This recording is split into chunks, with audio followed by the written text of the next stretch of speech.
Hello and welcome to all the men and women of the West. I'm Joe, here with me is my co-host Dan. Hello and greetings. Today, we're going to be discussing Tanis's love for Laurana and Kitiara. The history of the love triangle, so to speak, up to the point of the Chronicles. After that, we're going to get into a deeper element of the love as it's portrayed in the Chronicles, and then Tanis's love after the Chronicles. So basically, this is, in a way, a history of some of the character development of Tanis Half-Elven. We're going to look at the character in regards to the hero's journey, as well as look at him from the point of view psychologically. Tanis was born a prince. He was illegitimately born through violence inflicted upon his mother by a human. Tanis grew up a sheltered child, but he developed a rapid bond with Laurana. Sure, there was also Gilthanas, but that's not the relationship we're discussing right now. We'll do a separate video on that at a later date. His relationship with Laurana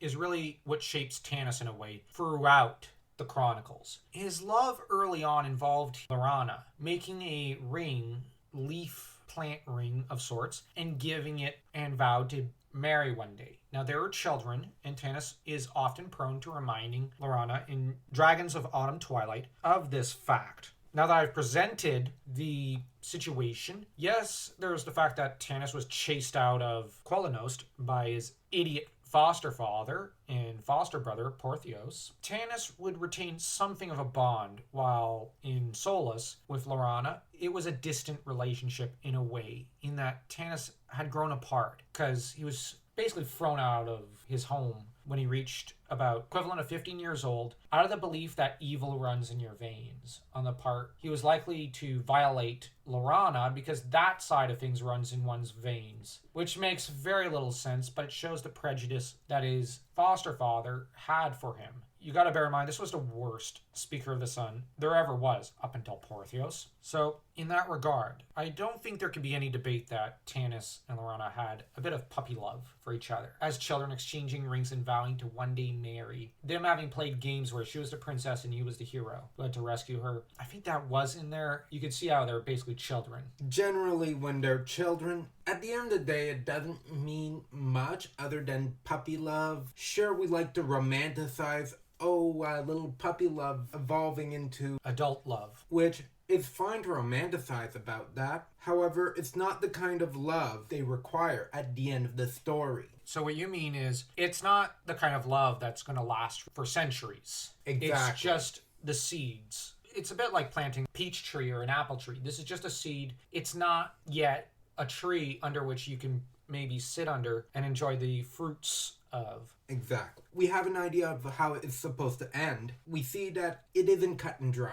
Laurana remained not entirely aware of just how much damage her oldest brother and her father had inflicted upon Tanis, and that they basically let it be known in no uncertain terms they basically kill him if he so much as looked cross-eyed at Laurana, which was not easy for a young boy and basically in love with her. So that's also a factor. And then there's the hero's journey. In that regard, Tanis had to go because the call of adventure of sorts called him out of Quellanost. On the other hand, at the beginning of the Chronicles, he, like all the rest, are called to adventure by essentially Paladine. Whereas Laurana gets the call of adventure because of the call of love.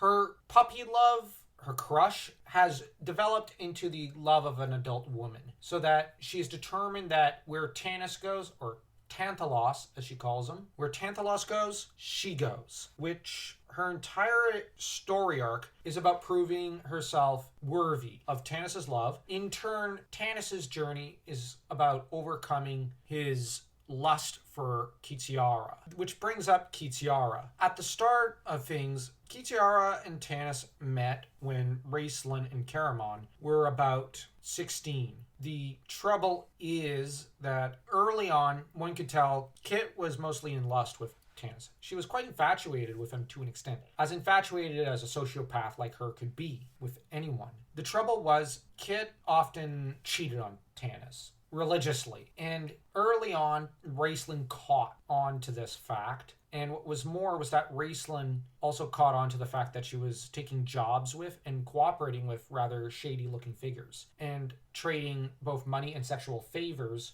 to these horrid guys. Caramon caught on to the fact that she was cheating and consulted with Raceland about this sort of thing. Raceland saw it as, don't bother telling Tanis. There's no point. Tanis will believe what he wants to believe. The thing is, Caramon was a little upset about not telling Tanis because, they're basically cooperating with their sister's lies. And both Raceland and Caramon knew that Kitiara was by nature not good enough for Tanis. And both of them loved Tanis far more than they loved Kitiara, if you can call what they felt love for her. But the trouble was, if they were to tell him at that time in their lives, she would slit their throats. Tanis, on the other hand, just as Laurana early in the Chronicles was infatuated with Tanis, Tanis was infatuated by Kitiara, but it was also due to her having, in the terms of several shows I've seen, she had magic lady parts, so to speak, that made Tanis really happy and really, really dumb, to put it politely. I'm trying to remain classy. I don't really want to get too explicit because this is YouTube, and it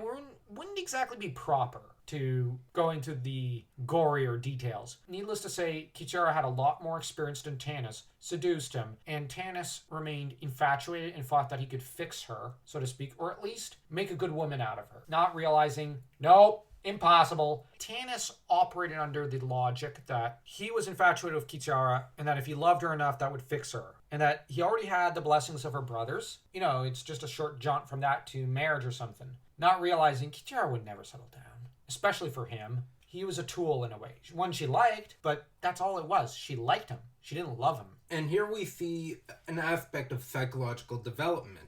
Him and Laurana exchanging those leaf things. But then what he developed with Kitiara was teenager. Adolescent lust, thinking that that's love. What he feels is forever. What he felt for Kitiara was adolescent love. It was really lust, and he had convinced himself it was love. It's a matter of him persuading himself. It's part of the natural human growth. Next time we'll discuss how he got to adult love, true love, in the truest sense of the word. The next video of this sort will be around how Tanis got to true love. Hopefully, if we reach 600 subs, instead of that, our next video will be one about Raceland. The next Raceland video would be about the nature of Raceland's ambition when he said, as a child, one day fat innkeepers will bow to him. Kind of analyzing it from a moralistic and psychological standpoint. But if you want to see that video, you're going to have to smash that like and that subscribe button like you're Theros smashing a Dragonlance into shape.